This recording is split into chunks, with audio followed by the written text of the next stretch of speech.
guys, today I'm going to be doing a fairly quick tutorial on how to make your own sculpting tools using things like pins, nails and stuff like that. Now, making your own sculpting tools is very easy, and I really like doing it because you can get exactly the sort of sculpting tools you want. Some of you may have found sculpting tools are actually fairly expensive, so are dental picks, things like that, and it's hard to get the exact type that you want. So personally, for me, generally I try and make all of my own ones. I've got a Games Workshop sculpting tool, got some Army Painter ones, but generally I like to make my own just so I can get the exact sort of sculpting tool that I'm looking for. Now, to make your own sculpting tools, you actually don't need very much stuff. All you need is like some dowel to make a handle. Alternatively, you could use like an old piece of sprue or absolutely anything you have lying around the house. Personally, I used a bit of sprue just to be a bit cheaper, a bit easier, and just so I didn't have to go out to my local hardware store to get some. The other things you're going to need is obviously a pin, a nail, needle, whatever you plan on using to make the head of your sculpting tool. Now, personally, I'm using a needle just because I wanted a very tiny sculpting tool. If you want a slightly bigger one, use a small nail, things like that. You're also going to need super glue, some sort of epoxy putty, or in this case I use air hardening clay just because it's cheap and I had some lying around the place. You'll also need something like some sort of hammer. Now personally, if you're serious about making quite a few different sorts of sculpting tools, I'd advise you go out and get some of different shapes and sizes.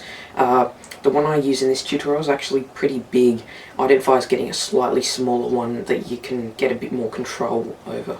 You're also going to need to use some sort of a file. Personally, I use a foam file, one of those bendy file sort of things with a fine sandpaper on it. Alternatively, you could use sandpaper.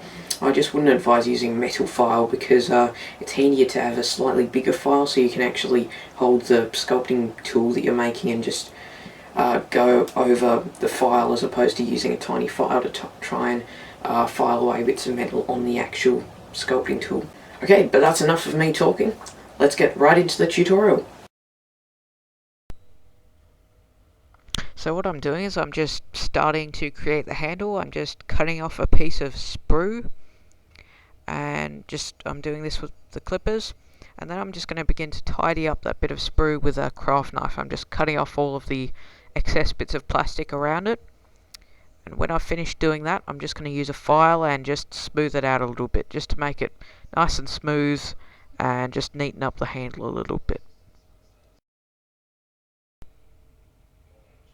Okay, so I've finished cleaning up the handle, and what I'm doing now is I'm just taking a razor saw and I'm just cutting off one end of the sprue just to get a flat edge, and this is where the sculpting tool head's actually going to be inserted into.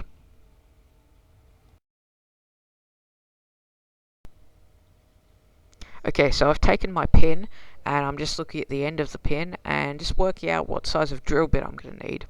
So I've taken a drill bit which is the same size as the end of the pin, which I'm going to be sticking into the handle.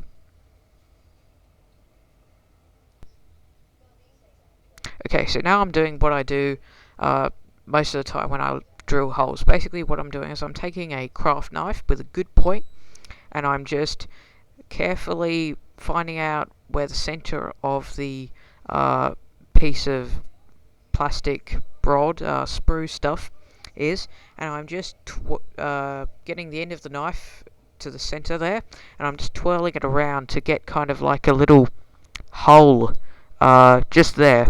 It'll create a small indent, and then after that I'm going to take my drill bit and begin drilling out that hole. Okay, so now I've got my hole, and as you can see the pin fits nicely into it.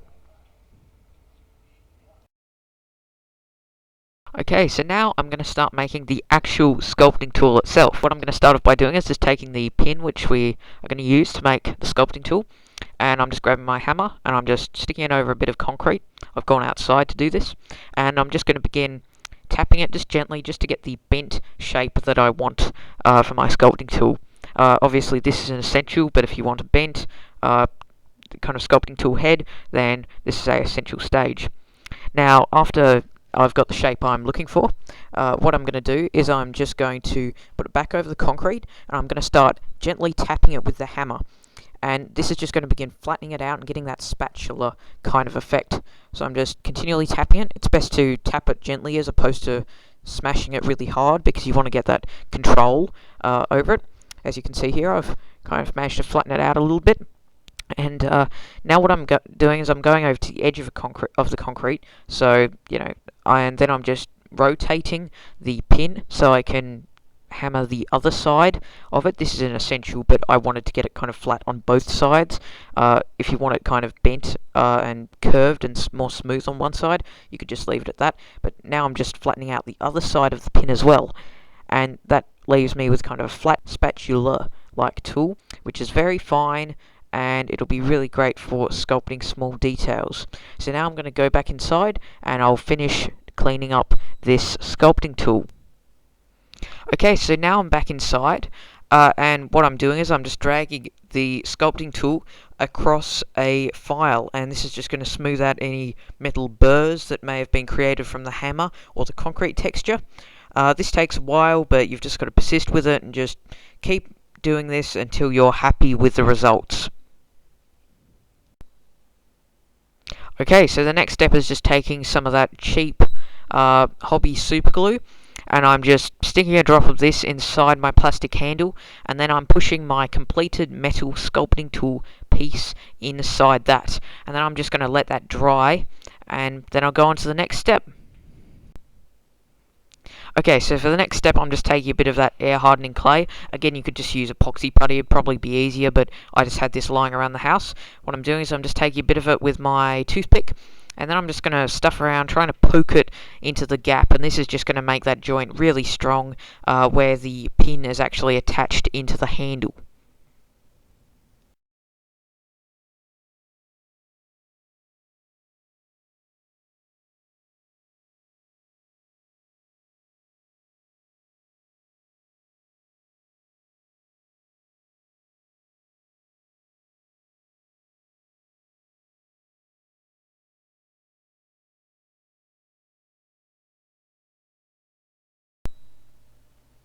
Okay, so now what I'm doing is I'm just waiting for the hair hardening clay to dry, and when it's dry, what I'm doing is I'm just taking the super glue again, and I'm basically just going to take a load of that, and I'm just going to basically smear it all over that joint I made, all over the air hardening clay, and all of that. Now, that's probably excessive, it's probably not necessary, but I just really want to make sure that it's very firmly stuck down. It's not going to go anywhere, and this is particularly important because if I'm in the middle of doing some highly detailed sculpting, I really don't want my sculpting tool to break and mess up the sculpture that I'm working on.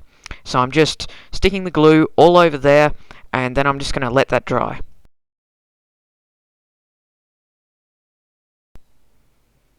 Okay, so now I've got a fully complete sculpting tool. Okay guys, I hope you liked it, hope it was useful. If any of you guys are interested in making sculpting tools, hopefully this has been educational for you. I just wanted to throw this out there just because this is how I generally make all of my sculpting tools. In the future I may stick out some more tutorials involving making sculpting tools. I don't know, I'll consider that. If people are interested, maybe I'll do that. But anyway, thanks for watching guys, hope you enjoyed it, and I'll see you in a later video.